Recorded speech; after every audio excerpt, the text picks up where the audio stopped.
So yung mga tol, sumapagpalang araw sa ating lahat, no? So kumusta mga tol? Welcome back uli sa ating YouTube channel. So andito na mga tol, kasama ko na si Brad Kilaw, no? Papunta na kami doon sa area kung saan namin na pag-usapan ni Lolo kung saan kami magkita. Pero ito lang mga tol, abang-abangan lang yung mga video namin mga tol. Kasi yung napag-usapan kasi ni Brad Kilaw at ni Lolo Paterno, hindi kami pinayagan na mag-video papunta doon sa kanyang area at yung paggagawang alay, kasi may gagawin kasing ano ba, yung ginagawa kadalasan ni Lolo na tradisyon kung paano niya papalakasin kaming dalawa ni Brad Kilaw at yung higit sa lahat yung espada ni Brad Kilaw mga tol. At sinabi rin ni Lolo mga tol na yung mga handang tumulong, wag daw kayong mag-alala dahil yung mga problema ninyo ay bibigyan daw ng lunas ni Lolo Paterno. So bago ko pinuntahan si Brad Kilaw dito mga tol, yun ang sabi ni Brad Kilaw sa akin na nag-usap sila ni Lolo Paterno kagabi. Kaninang umaga pa lang noon, nandito na ako. So inabutan ako ng anong oras na ba ngayon? Medyo mainit na kasi, tanghali na siguro. Pero yun nga sabi ni Lolo sa kanya na wag daw kaming mag-video. So abang-abang na lang daw mga tol, kasi may gagawing pag-aalay si Lolo at babasbasan niya lahat, lalo na kami ni Brad Kilaw, para sa pag-akyat namin sa bundok ay may karagdagang lakas kaming dala, lalo na yung espada ni Brad Kilaw. Kasi yung hinihingi kasi ni Lolo mga tol, yung ialay namin na manok, hindi namin yun pagkatapos namin katayin yung manok mga tol, hindi namin yun lulutuin, ililibing namin yun sa lupa, no? So yung dugo ay kailangan ibuhos yun doon sa espada papunta doon sa lupa mga tol, at patagalan daw ng mga ilang oras bago namin kunin. Pero itong ginagawa namin mga tol, pinuntahan namin si Lolo ay ito mga tol, no? Hindi ito yung oras na aakyat kami sa bundok para iligtas na namin yung mga kasama namin. So naghanda pa lang kami mga tol. Ginagawa namin ngayon, pinuntahan namin si Lolo dito at nagpapalakas muna kami, nag-aalay muna kami. So actually may dala na kaming mga alay, no? So nandun si malapit lang si Brad Kilaw sa akin mga tol, no? Nasa mga 75 meter. So malapit lang. Pero papunta na kami mga tol, no? Malapit pa lang kami ngayon sa may daanan. Kung naririnig niyo may mga sasakyan paminsan-minsan na dumadaan. Pero papaakyat na kami sa bundok mga tol, kung saan kami magkikita ni Lolo. Para doon na namin gagawin yung pag-alay kay Lolo, no? So hindi naman mabigat yung hinihingi ni Lolo mga tol, para lang yun sa karagdagan lakas namin at yung buhay, yung dugo, no? Kasi buhay kasi yung dugo mga tol, no? Iwan ko kung paano gagamitin sa pamamaraan ni Lolo, kasi yung sabi kasi ni Lolo yung mga previous kong video, no, yung mga nakaraang video ko, na kailangan daw buhusan ng dugo yung espada ni Brad Kilaw, tapos babasbasan niya kaming dalawa at isama na rin daw ni Lolo yung mga taong tumutulong at bigyan lunas yung mga karamdaman na nasa kanila ngayon. At yung mga may sakit, si Lolo na daw ang bahala. So babasbasan na ni Lolo, isama na rin daw niya. So, hindi sana ako aakyat pa mga tol, katulad ng alam niyo, no, sa kalagayan ng aking pamilya. Pero sa pakiusap ni Lolo, siya talaga mismo na pumunta doon sa bahay upang pagsabihan ako na paakyatin ako mga tol. So kailangan ko munang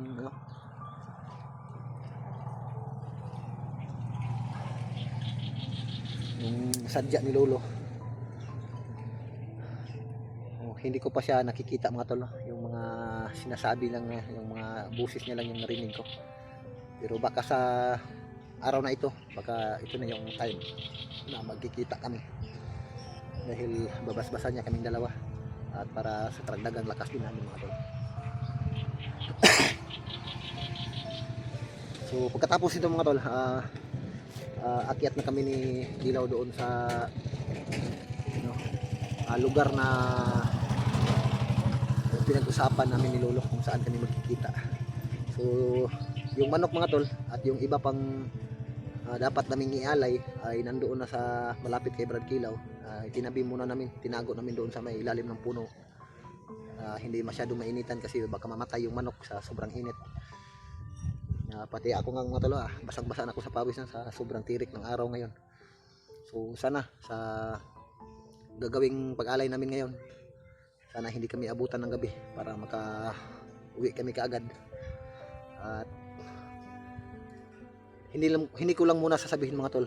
Abang-abang na lang sa mga video katulad ng sinabi ko kanina, no? Kung kailan namin gagawin, kung kailan kami kikilos, para mabuti na rin ito mga tol, para hindi malaman ng mga kalaban kung sakaling minomonitor nila kami. Hindi nila malaman kung kailan kami aakyat at lulusob ni Brad Kilaw. Kasi yung narinig niyo yung sinabi ni Lolo Paterno nung nakaraan kong video, na kailangan daw ni Lolo Paterno kaming dalawa ni Brad Kilaw palakasin niya, dahil may isang commander daw na makapangyarihang commander na ibibigay na mission namin ibibigay ni Lolo sa amin na bilang mission namin ni Brad Kilaw para sugpuin yung commander na sinasabi nila. Kasi hindi lang yung mga kasama ko mga tol, no, ang naging biktima o naging nagbihag nila. So may mga inosente din tao na kailangan din namin tulungan. May mga bata, may mga matatanda na rin. Hindi ko pa alam kung ilang taon na sila. Basta may mga inosente daw na katulad ng mga kasama ko na nabibihag. Gagawin namin lahat mga tol. Kung pagdating namin sa area yun, sa bundok na yun, yung time na gawin na namin ni Kilaw yung mission namin, na bilang yung utos ni Lolo sa amin, kahit sino mga tol na masasagupa namin sa kabundukan, kahit sino yung makita namin, mapakasama man namin o ibang tao, ay wala kaming pipiliin na ililigtas. Kasi yun ang purpose ni Lolo Paterno. Yung commander na daw yun, yung tinutukoy ni Lolo Paterno, ay yun daw yung commander na palaging nag-uutos na mangbibihag ng tao. Kailangan daw naming hanapin ang commander na yun at sagupain namin ang commander na yun. Katulad ng sinasabi ni Brad Kilaw sa akin na pinaabot kay Kilaw mula kay Lolo Paterno.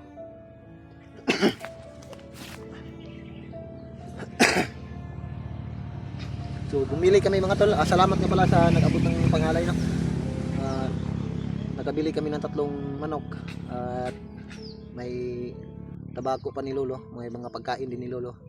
So dinagdagan na lang namin ni Brad Kilaw.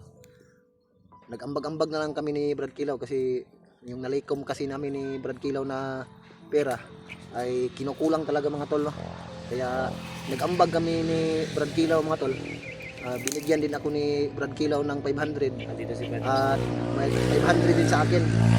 Kasi yung nalikom kasi namin na pera mga tol, mula sa mga mahal nating taga-panood, ay kaunti lang kasi yung nalikom namin na pera. Kaya dinagdagan na lang namin ni Brad Kilaw ng 500 kang Kilaw, 500 din sa akin.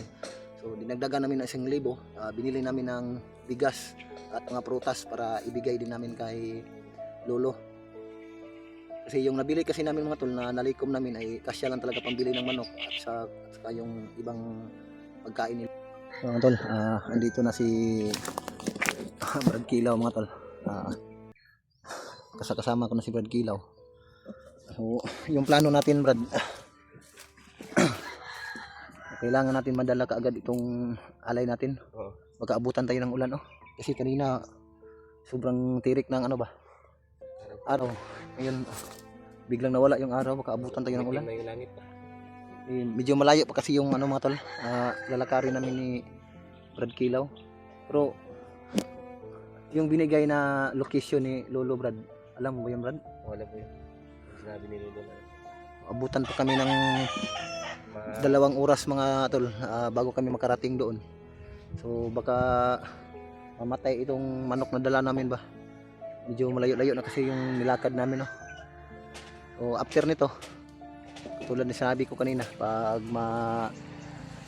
tapos tong video namin ay aalis na kami para dalhin na namin yung alay doon. Kasi nagpapahinga lamang muna kami mga tol, sandali. Kasi mula dito papunta, mula doon sa palengke na pinagbilhan namin ng manok at mga pangangailangan ni Lolo, ay medyo malayo talaga mga tol, no? So nagbiyahe kami ng La City 40. So dumating kami dito alas 9 na. Ano Brad, kaya na bang maglakad papunta doon Brad? No, tapusin lang natin ito, no? So abang-abang na lang sa mga tol, video namin. Yeah, sabi ni Lolo, huwag tayong mag-video pag pupunta doon. Oo, ulitin ko lang mga tol, no? Abang-abang na lang sa video namin dahil may babala kasi si Lolo na binigay sa amin na pati yung daanan na papunta doon ay bawal videohan. At yung gagawin namin pag-aalay ay hindi daw dapat ipapakita. Kasi may mga tradisyon kasi si Lolo na siya lang yung nakakaalam mga tol. Ano naman natin, hindi man natin pwede yung Nasunod na namin yung sinasabi ni Lolo. Baliwalain yung tradisyon niya. Ginagawa niya yon para din sa amin at sa mga ibang tao din na nangangailangan ng tulong. So, hindi lang ito para sa kapakanan namin ni Brad Kilaw mga tol, no? Yung sadya ni Lolo, no? Para din ito matulungan yung mga iba pa naman yung mga kasamang mga hunters. At hindi lang yung mga hunters na pinapagawa sa amin ni Lolo na misyong ito, pati na rin sa mga inosenteng tao na nangangailangan ng tulong. Kasi ako nga mga tol, no, kung nakikita niyo sitwasyon ko noon mga tol, hindi pa talaga ako aakyat, no, kasi mga ilang linggo pa lang, yung 2 linggo pa lang yung anak ko mga tol, no, mula nang isinilang. Hindi pa talaga dapat yung iiwan, pero sa pakiusap ni Lolo at sa ginagawa niya na proteksyonan daw niya yung mag-ina ko doon at maglagay din siya ng tao na doon sa asawa ko. Kaya pumayag ako mga tol, no, kasi nakiusap talaga si Lolo, no. Kasi bihira lang talaga si Lolo, no. Nagulat nga ako mga tol, no, habang nag-update ako sa aking anak, no, o biglang may kumakatok doon sa pintuan katulad ng nakita ninyo at nagsasalita na wala namang tao na nakikita. Bihira lang yun na Dumaan na si Lolo sa akin, no? Dumaan si Lolo. Kaya pala nag-usap na pala sila Brad Kilaw sa ano. At yun ang sabi ni Lolo na puntahan ka niya. Oo. Para ipagbigay alam na nangangailangan tulong yung mga kasama natin. Nagulat ako yun, Brad. Lalo na ngayon, Brad, Brad Marvin, huli pala. Isa din yan sa mga mission natin. Kasi itong mission na binigay sa amin ni Lolo mga tol, bago kami paakyatin dito, doon sa bundok, pinapunta kami sa area niya, papalakasin daw kami. Babasbasan muna kami mga tol, no? Kasi mahirap itong mission na binibigay ni Lolo sa amin mga tol. Kasi mabigat na commander daw yung masasagupa namin ni Brad Kilaw. So kaya kailangan niya ng pang-alay. Hindi ko rin alam, Brad, kung bakit nasali ako sa pinagkatiwalaan ni Lolo. Kasi gabay mo yun eh. Oo. Pero nakita siguro ni Lolo yung ginagawa natin, no? Kaya tinawag ako ni Lolo para puntahan ka.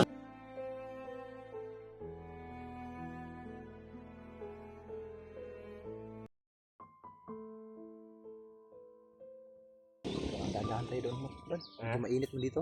Sundan tayo. May ano. Nawala naman bigla yung ano.